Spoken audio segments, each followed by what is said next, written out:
आज एका फ्रेंडकडे हळदी कुंकवासाठी जायचं होतं. सो छान तयार झाले. साडी घातली नाही कारण आज ऑफिस होतं. ऑफिसचं काम जरा लवकरच संपवलं. तरीही 8 वाजले होते. सोबत तेजू येणार होती, पण तिला यायला टाईम होता. ॲटलीस्ट हाल्फ एन अवर तरी लागणार होता. सो पटकन केस वरती बांधून चपाती करायला घेतली. लग्न झाल्यावर 2 वर्षांनी मला प्रॉपर चपाती करायला यायला लागली.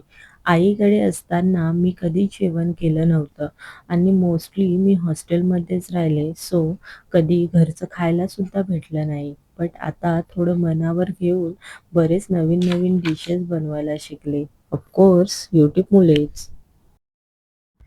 लग्नाआधी आपल्या मुलींना कधीच जेवण करायला येत नाही. आपण मुली सगळं आईवरती डिपेंड असतो. आई मला जेवण दे, आई मला हे खावंसं वाटतंय, आई मला ते खावंसं वाटतंय.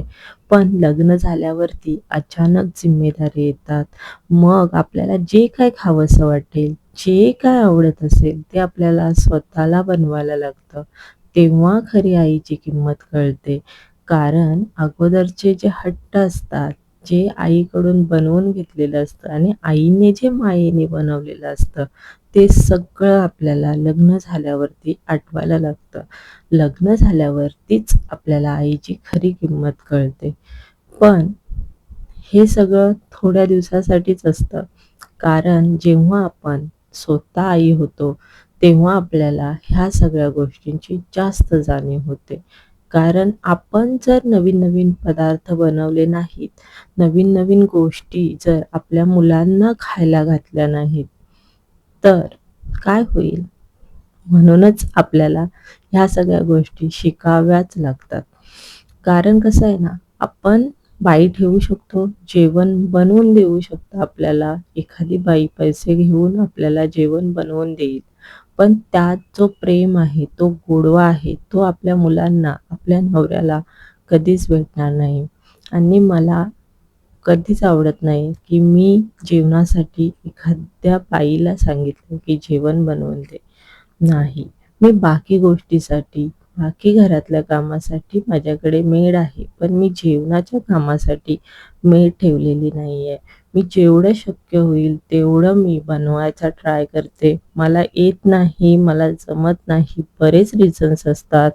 पण YouTubeच्या साहाय्याने किंवा आईला, ताईला फोन करून मी रेसिपी विचारत असते. पण ह्या सगळ्या गोष्टीत माझ्या हसबंडनी मला भरपूर सपोर्ट केला आहे. कारण मला जेव्हा जेवण येत नव्हतं, तरीसुद्धा त्यांनीच मला सपोर्ट केला, की "काही नाही होत, तुला जमेल, तू शिक. तू कशा पण वाकड्या-तिकड्या, त्रिकोणी-चौकोनी, भारताचा नकाशा जसं जमेल तसं कर. काहीच प्रॉब्लेम नाही. पण ट्राय कर, तुला जमेल." असा जो सपोर्ट आहे, तो माझ्या हसबंडनी नेहमीच मला दिला आहे. नाही जेवणासाठीच नाही तर बाकी बऱ्याच गोष्टीसाठी.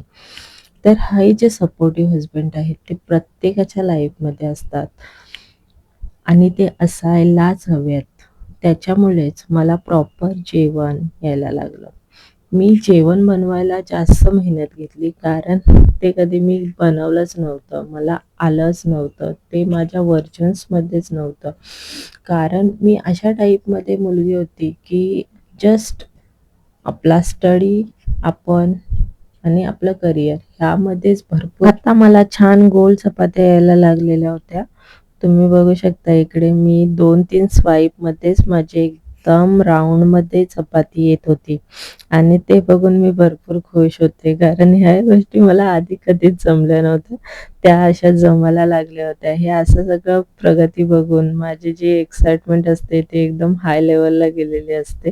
मी भरपूर खुश होते. त्यानंतर मी एक-एक करून सगळ्या चपात्या बनवून घेतल्या आणि त्या पहिले लाटून घेते. कारण कसं होतं ना, जर लाटता-लाटता मला शेकवता येत नाही. त्याच्यामुळे परत ती चपाती खराब होते. भरपूर त्याला मेहनत करून करावी लागते आणि परत मग जास्त डबल मेहनत होते. म्हणून मी रिकमेंडेड करते, की पहिले सगळ्या चपात्या प्रॉपर लाटून घेते आणि मग एक-एक करून शेकवते. इकडे तुम्हाला कळतच असेल व्हिडिओमध्ये, की मी अजून सुद्धा स्ट्रगल करत आहे चपाती बनवण्यासाठी.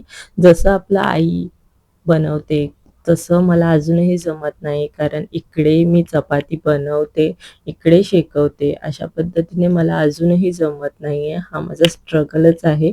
पण येत्या 1-2 वर्षात हे सुद्धा मला नक्की जमेल आणि तसा व्हिडिओसुद्धा मी तुमच्यासोबत नक्की शेअर करेन आणि मला शेअर करायला आवडेल.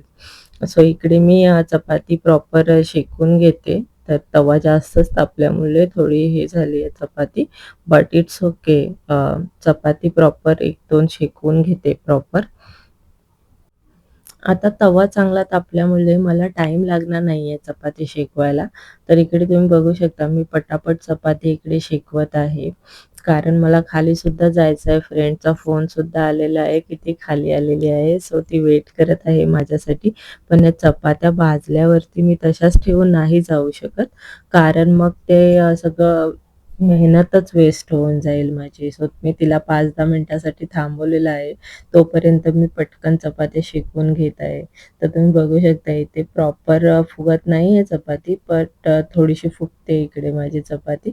मला एकदम प्रॉपर फुगवता येत नाही आहे. मी त्याचेसुद्धा बरेच व्हिडिओ बघते आहे, की कशी चपाती फुगवता येईल किंवा अजून काय करावं लागेल चपाती व्यवस्थित येण्यासाठी. तर तुम्हाला जर काही माहिती असतील टिप्स तर नक्की माझ्यासोबत शेअर करा, कमेंट करा. मला आवडेल आणि जर तुम्ही माझ्या चॅनलवरती नवीन असाल तर प्लीज माझ्या चॅनलला सबस्क्राईब करा. सो फायनली मी लास्ट चपाती तव्यामध्ये टाकली. माझ्या फ्रेंडचा सुद्धा फोन आला आहे, की ती आता खाली आली आहे. सो मला जावं लागेल हळदी-कुंकवासाठी. सो फायनली माझी लास्टवाली चपाती शेकवत आहे आणि ती सुद्धा छान फुगलेली आहे. तुम्ही इकडे बघू शकता कशी टम्म फुगलेली आहे. त्यानंतर ते सगळं आटपून मी खाली गेले. खाली माझी फ्रेंड तेजू भेटली. मग तिला घेऊन आम्ही फ्रेंडकडे गेलो. तर तिकडे त्यांच्या घरी मागील गणपतीसुद्धा आले होते. त्यांचे छान दोघींनीसुद्धा दर्शन घेतलं आणि मग आम्ही तिथले वाण घेऊन हळदी-कुंकवाचे वाण घेऊन घरी निघालो. तर त्यांनी हळदी-कुंकवामध्ये हे ताट दिलेलं. तोपर्यंत शमूसुद्धा घरी आलेला. त्याला ते खायचं होतं तिळगुळ. तर तो घेत आहे एक-एक करून तिळगुळ. त्यानंतर मी भाजी करायची बाकी होती, तर भाजी करायला घेतली.